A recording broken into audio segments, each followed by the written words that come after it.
Levanten la mano si ustedes también aprendieron a utilizar consultas a bases de datos relacionadas como MySQL, y lo primero que aprendieron es que tenían que ponerle un primary key a sus tablas y este debía ser autoincrementable.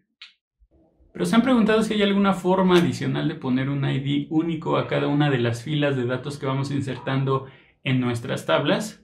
La realidad es que sí. Hay otra forma de insertar valores únicos y le llamamos UUID. UUID hace referencia a un estándar en la forma en la que se pueden generar IDs únicos que no sean incrementables uno a uno como lo hacemos típicamente en nuestras bases de datos. Esto lo vamos a encontrar mucho en bases de datos no relacionadas porque dado que no existe el concepto de primary key ni de tampoco una función autoincrementable de forma nativa que nos dé un ID cada vez que insertamos un dato, pues la opción es utilizar un UUID. Ahora, ¿qué es mejor, utilizar ID o UUID? Lo cierto es que, como les decía, cuando estamos aprendiendo a utilizar bases de datos, generalmente todos los videos que vamos a ver o tutoriales o incluso clases que vamos a tomar, muchos desarrolladores utilizan el concepto de el ID autoincrementable que podemos configurar en nuestras bases de datos, pues para que no tengamos que preocuparnos porque cada vez que insertemos un dato nosotros tengamos que generar un ID específico, sino que ya el motor de base de datos se encarga de tomar la última referencia de un ID que se creó y sumarle 1. Esto, si bien no es malo, es decir, no es una mala práctica, por algo existe esa funcionalidad, la realidad es que podría causar efectos negativos al momento de subir o publicar nuestra aplicación en productivo. Algunos problemas podrían ser temas de seguridad, porque si te pones a pensar, si tú haces una consulta a nivel de URL y quieres decirle que quieres el elemento con el ID 10, lo más probable es que si ese desarrollador o esa persona que está utilizando tu servicio tenga unos pocos conocimientos de SQL, sepa que ese es un ID autoincrementable. Por lo tanto, podría buscar hacer la consulta con el ID del elemento 11 o 9 o cualquier otro número que esté dentro de un rango más o menos similar al que él está consultando. Entonces, el riesgo de seguridad aquí se transforma en el hecho de que esta persona pues, podría acceder a información que no necesariamente, dado su rol o dado el uso que le está haciendo a la aplicación, debería tenerlo. A comparación de los UUIDs, que seguramente también los has visto en muchos otros servicios, son estas cadenas largas de código como hexadecimal, en la cual es mucho más difícil averiguar cuál es el siguiente valor. Si tú tomas dos strings o dos UUIDs y tratas de ver cuál es la relación entre ellos, es decir, qué tan distante está uno del otro, podrías darte cuenta que no hay una relación tan fácil de descubrir, a pesar de que estos dos elementos podrían haber sido insertados de forma continua.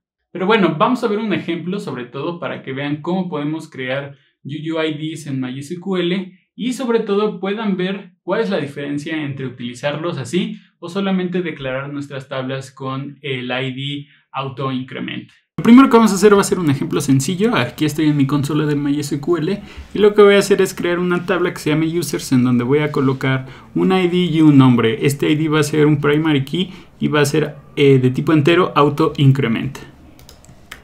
Este sería nuestra consulta para poder crear nuestra tabla. Vamos a darle enter. Me dice que ya creó, entonces puedo decir show tables y me va a mostrar que ya tengo users. Vamos a ponerle describe users. Me va a mostrar el esquema de mi tabla, ya tengo el ID int y dice auto increment. Entonces, si yo agrego algunos valores, así por ejemplo voy a insertar dos valores de dos nombres, me dice que ya quedó bien. Si yo le doy un select from users, vamos a ver que ya me insertó los valores y veo que uno es el ID 1 y 2. Entonces, como les decía, imagínense que yo quiero hacer un select from users where ID sea igual a 1. Me va a traer el primer elemento, pero si yo esto lo expongo a mi aplicación, podría ser que alguien diga, bueno, si este es el elemento 1, entonces puedo obtener el elemento 2. Y obviamente nuestra base de datos va a hacer la consulta correctamente. Entonces, ¿cuál es la diferencia entre utilizar esto a utilizar un UUID? Para empezar hay que ver cómo generar un UUID. Podemos utilizar lo siguiente. select y luego vamos a escribir una función que se llama UUID, ¿ok?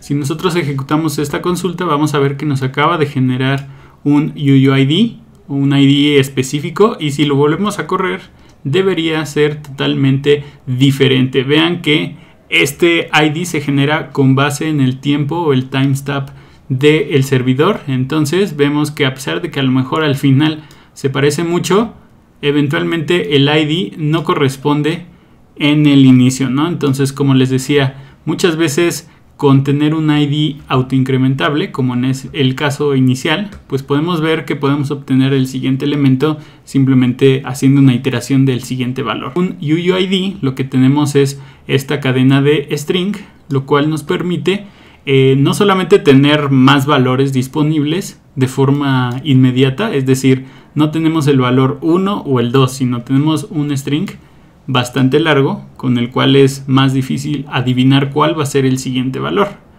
Y entonces, ¿cómo crearíamos una tabla definiendo un UUID en vez de un ID auto increment? Vamos a hacer lo siguiente, vamos a ejecutar de nuevo nuestra consulta de crear table, pero aquí le voy a poner users 2. Ahora, en vez de ponerle ID int auto increment, vamos a poner lo siguiente.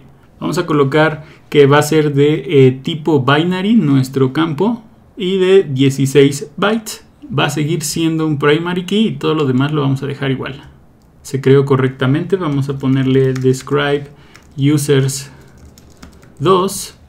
Vemos que ahora en vez de que sea un int de entero, ya no aparece que es autoincrement. Entonces ahora vamos a insertar valores. Así formaríamos nuestra consulta, en donde ahora sí, al momento de insertar un valor, tenemos que especificar que también queremos utilizar el ID. Si no lo especificamos, este valor va a quedar en blanco, y si nosotros le colocamos que este campo tiene que ir not null, nos arrojaría un error. Pero ahora fíjense que aquí, para rellenar o crear un UUID, utilizamos otra función que se llama UUID to bin o to binary. Entonces vamos a transformar esto y vamos a utilizar la función que vimos hace un momento, UUID. Después colocamos el siguiente campo, que es el nombre. Entonces vamos a ejecutar. Terminó correctamente, y si nosotros hacemos una consulta, vemos que ya se formó en nuestra tabla un campo con un ID, el cual ahorita sale como si fuera un valor totalmente diferente al UUID como tal. Pero vamos a hacer lo siguiente. Para hacer un query o un select para que nos muestre mejor la información, vamos a ponerle una función inversa a la de UUID to bind. En vez de eso vamos a decir bind to UUID. Vamos a colocarle dentro de nuestro parámetro de ID y vamos a ejecutar nuestro query. Y entonces podemos ver el resultado. Entonces, esta es la forma en la que podríamos empezar a guardar información de nuestras tablas. En vez de utilizar un ID autoincrement, podemos utilizar un UUID, utilizar estas funciones, tanto la de UUID, UUID to bind y bind to UUID. De esta forma obtenemos de alguna forma una capa más de seguridad, ya que no va a ser tan fácil para cualquier persona hacer consultas basadas en un ID que es un número que sea 10 y que el siguiente elemento sea 11, 12, etcétera, sino que este ya es una forma un poco más avanzada de poder evitar ese tipo de consultas que no deseamos. Al final me gustaría saber en los comentarios qué opinas de estas dos estrategias. ¿Tú prefieres utilizar un ID autoincrement o prefieres generar un UUID para poder asignarle un primary key a tus valores? Y es así como llegamos al final de este video. Espero les haya gustado y que sobre todo hayan visto si realmente vale la pena seguir utilizando IDs autoincrementables, o podríamos estar utilizándolos solamente a nivel de desarrollo, pero ya a nivel productivo quizá vale la pena más utilizar UUIDs, justo por la complejidad que requiere el poder saber a qué tipo de valor podemos acceder basado en este componente, cosa que podemos hacer muy fácilmente con un ID autoincrementable. Una de las desventajas que muchos les ven también a los UUIDs es obviamente la complejidad. El tamaño del string es más difícil de manipular y por lo tanto también ocupa más espacio en la base de datos. Pero más allá de eso, creo que a nivel de consultas, como lo vimos, es igual de manejable que como si lo estuviéramos manejando con un ID tradicional. Entonces, espero les haya gustado este video, developers. No duden en dejarme sus dudas, sus comentarios, qué les pareció. Quisieran ver más videos relacionados con bases de datos, déjenmelo aquí en los comentarios. Si les gustó este video, los invito a suscribirse, activar la campanita de notificaciones para seguir recibiendo videos como este. Y bueno, developers, si no hay nada más, nos vemos la próxima.